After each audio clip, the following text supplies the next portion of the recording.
This is Chapter 19, Bill Lecture 6, and it is on infectious diseases of the skin and the eyes. Infectious diseases of the skin. We're going to start with MRSA. MRSA is commonly found in nursing homes. It causes skin lesions filled with pus. It can be resistant to most antibiotics.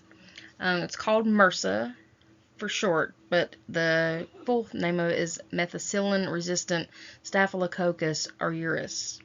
It's also sometimes called a staph infection by some people. I'm not sure if that's accurate, though. It's caused by a gram-positive coccus. It grows in grape-like clusters. It looks like grapes on a vine. It is highly, highly contagious. It presents as an inflamed, raised, hot-to-the-touch lump on the skin. It's pretty popular to see videos on TikTok and like other places of people like popping big, giant, cyst-looking things. But sometimes those cysts, or even just your everyday like looking pimples on your face or something, like on your leg especially, that can end up being MRSA, or it could be a staph infection. So please do not squeeze anything like that, especially if it looks like it's, really red around it. It's hot to the touch, warm, whatever, just when in doubt, just don't touch it. They're very tender to the touch. They're filled with pus. It's typically yellow and stuff, like you'll see it on there. They'll like pop a little head, like it'll come to a head at one point usually, or if they'll squeeze it long enough it will, and then when they pop it, it'll just like ooze out in like big gobs. You'll see it's almost like an abscess. Never, like I said, never squeeze or pop a pimple that's hot, red, or even remotely suspicious. Just don't do it. Like, people have lost limbs from doing that. Like, I read a story about a girl who had one on her leg, like near the bikini area, and she had popped one. It was like from a razor burn on there, and it ended up being staph and or MRSA, whichever one you want to call it. However, they worked about the same. But yeah, it was that, and when she popped it, she almost lost her leg because of it. It caused a real bad case of cellulitis. Staph, like MRSA stuff, it can spread, like I said, and make you lose a limb. What causes MRSA? Anytime a break in the skin occurs, this can be from, accidentally like stabbing yourself with scissors, which never really happens, but just as an example. It's common usually by stuff like shaving, any other random injuries, just even so much as an abrasion, just bumping against something, scraping yourself can cause MRSA. It's pretty common to be pretty much on any surface you've ever touched or handled. I mean, it's everywhere. Just got to be careful and practice really good hygiene. Wash your hands thoroughly with warm water, as warm as you can stand, and soap for at least a minute, possibly 2 minutes. Sing happy birthday while you wash your hands. It's diagnosed by a polymerase chain reaction, which is also called a PCR test.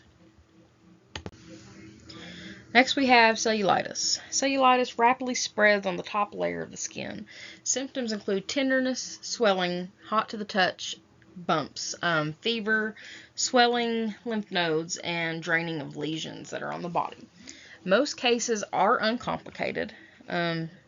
Septicemia can develop in extreme cases when it's let go, where it's just not really responding to treatment, but that's just really extreme cases. Doesn't happen often.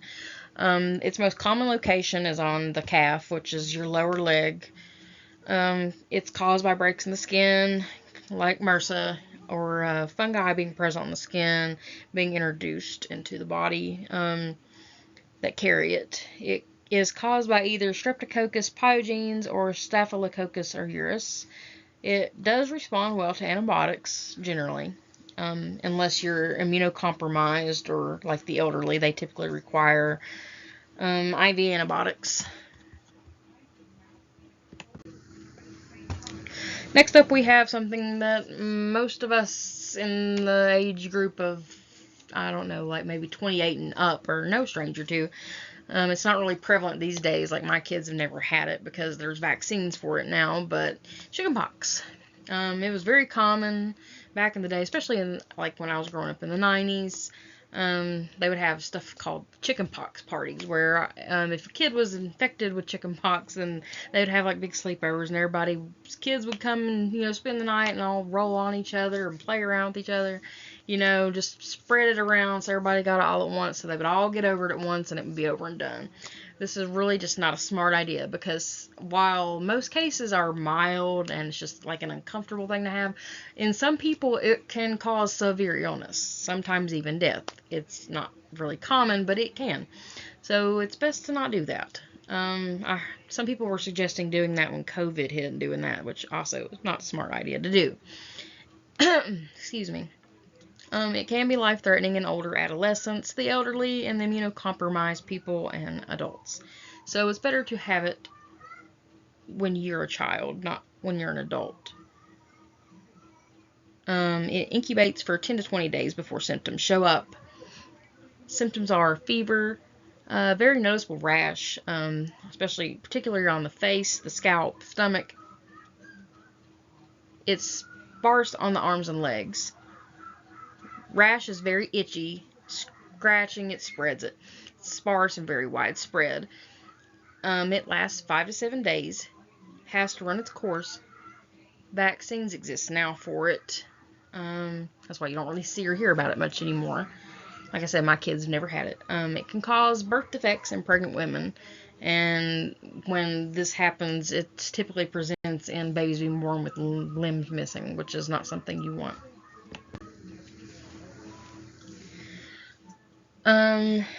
Next we have Fifth's disease, also called erythema infectiosum.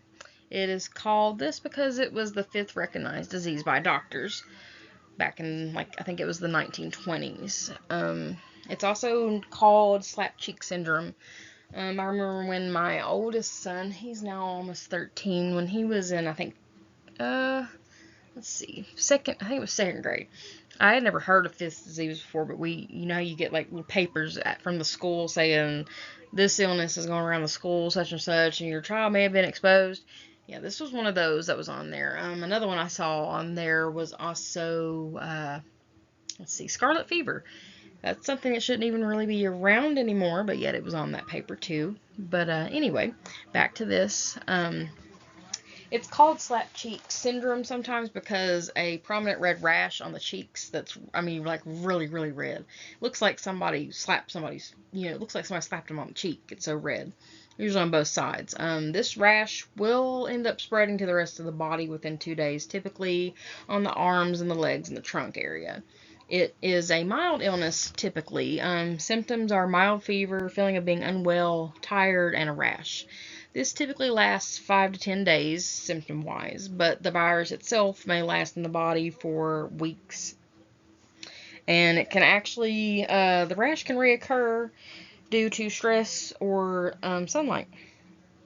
Sunlight, for some reason, makes it react. It's caused by parvovirus B19, but this is not the same as the illness dogs experience called parvovirus. Completely different thing. They just have the same name. It is very contagious. There is no treatment or vaccine. It just has to run its course. It's kind of like, chickenpox. Chickenpox does have a vaccine. But back when we were kids, we didn't have a vaccine, so it just had to run its course. There was really nothing you could do. They actually used to tape, oven mitts to our hands so we wouldn't scratch ourselves because it would spray when you scratch it. Anyway, though, this disease can cause stillbirths in babies, in pregnant women. Lastly, we're going to talk about an illness or whatever infection of the eye area. One of the most common ones is conjunctivitis. This is extremely common eye infection for generally a lot of people. Microorganisms which, like eye tissues, can catch right into the eye, typically on contact lenses. This is why it's very important to clean your contacts very, very well. Make sure you don't sleep in them, that kind of stuff. It can also be caused by eye injuries. I got it one time because I accidentally got stabbed in the eye with a stick as a kid.